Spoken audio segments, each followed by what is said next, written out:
घर में ना सुबह का नाश्ता बनता है और ना खाना। नौकरी पर जाने की बात करूं तो खाने को दौड़ते हैं मुझे।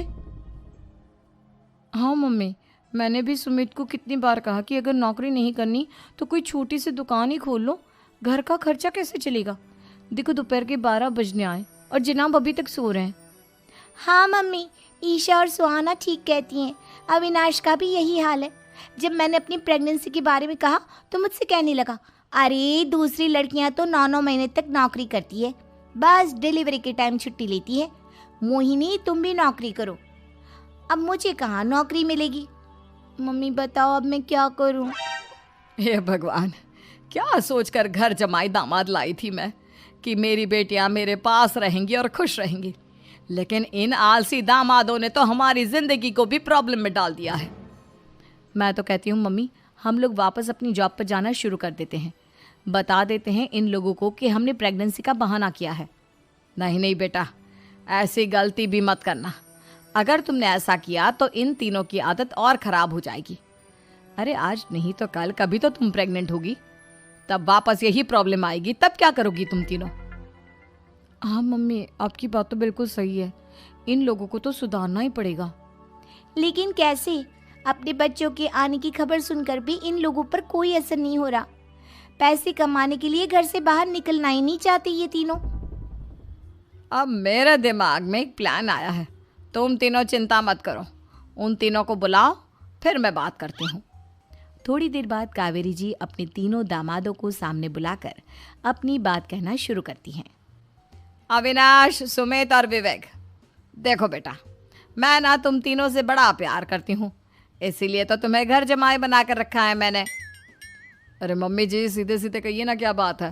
प्यार तो हम भी आपको बहुत करते हैं। अरे मम्मी जी, आपकी इज्जत भी बहुत करते हैं। अरे भाई, आपके जैसी सास और कमाने वाली बीवी सबको मिलती है क्या? हाँ मम्मी, विवेक और सुमित ठीक कह रहे हैं। आपकी बेटी से शादी करके मेरी तो ज़िंदगी ही अच्छी हो गई है। जानती हूँ मैं, और ये भी जानती हूँ कि तुम तीनों अपने अपनी बीवियों से बहुत प्यार करते हो। बेटा बात ऐसी है कि हमारे कुल गुरु ने कहा है कि प्रेग्नेंट होने के बाद मेरी तीनों बेटियां शुरू के 4 महीने हमारे गांव में जाकर रहेगी, जहां मेरे चाचा जी रहते हैं।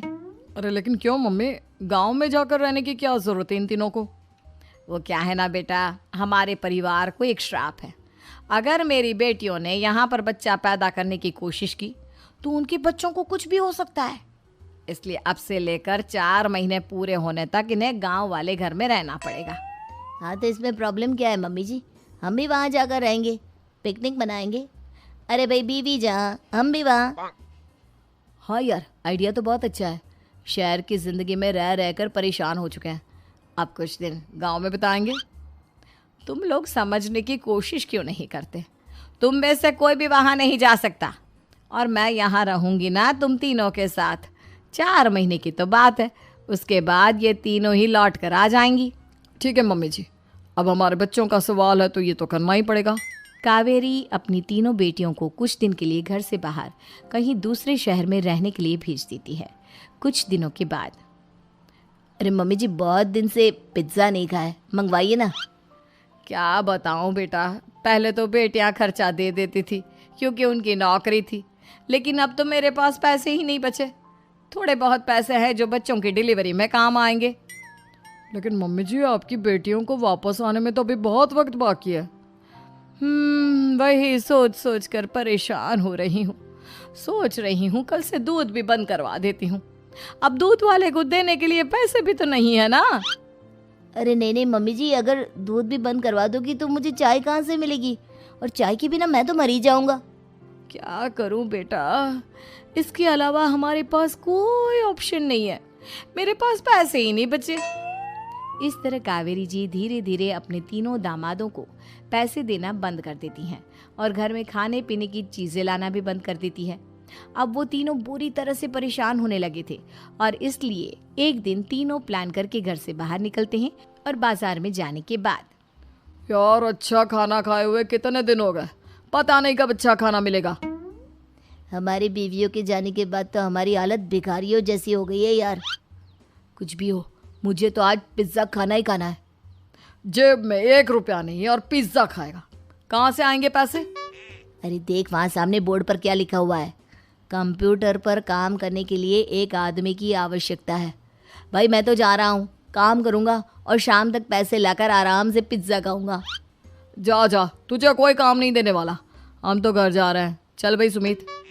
सुमित और अविनाश वहाँ से चले जाते हैं और विवेक उस कंप्यूटर शॉप पर सारा दिन काम करके 5,000 रुपये कमा कर घर लौट कर आता है और अपने खाने के लिए अच्छी अच्छी चीज़ें भी लेकर आता है। ये देखकर विवेक और सुमित के दिल में भी कुछ पैसे कमाने की इच्छा जागती है। अरे सुबह सुबह कहाँ चल दी है तुम? मम्मी जी एक बहुत अच्छी जगह मिली है, कंप्यूटर पर काम करने के 5,000 मिले थे कल मुझे। अगर रोज़ काम करूँगा तो पूरे 40,000 की तनख्वाह। अरे वाह, ये तो बहुत अच्छी बात है दामाद जी, आपको जाना ही चाहिए। सुमित और अविनाश विवेक को इस तरह तरक्की करते देखकर परेशान हो जाते हैं और वो दोनों भी काम की तलाश में निकल पड़ते हैं। धीरे धीरे उन दोनों को भी काम मिल जाता है। अब कावेरी के तीनों दामाद छोटी मोटी नौकरी करके अच्छा पैसा कमाने लगे थे। एक दिन कावेरी उन्हें अपने पास बुलाती है।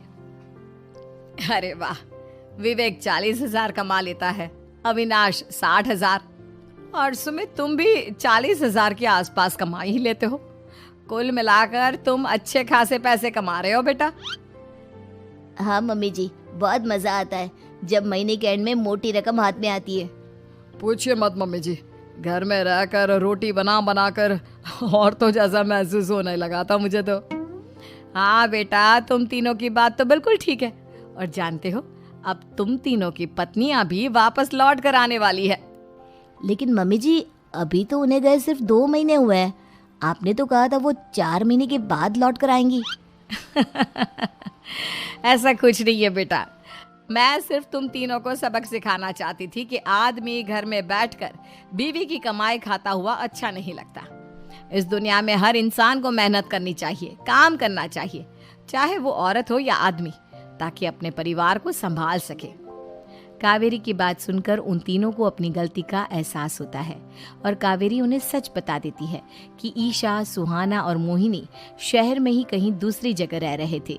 शाम के वक्त उन तीनों की पत्नियां लौट कर आ जाती है और कावेरी जी का परिवार एक खुशहाल परिवार की तरह रहने लगता है।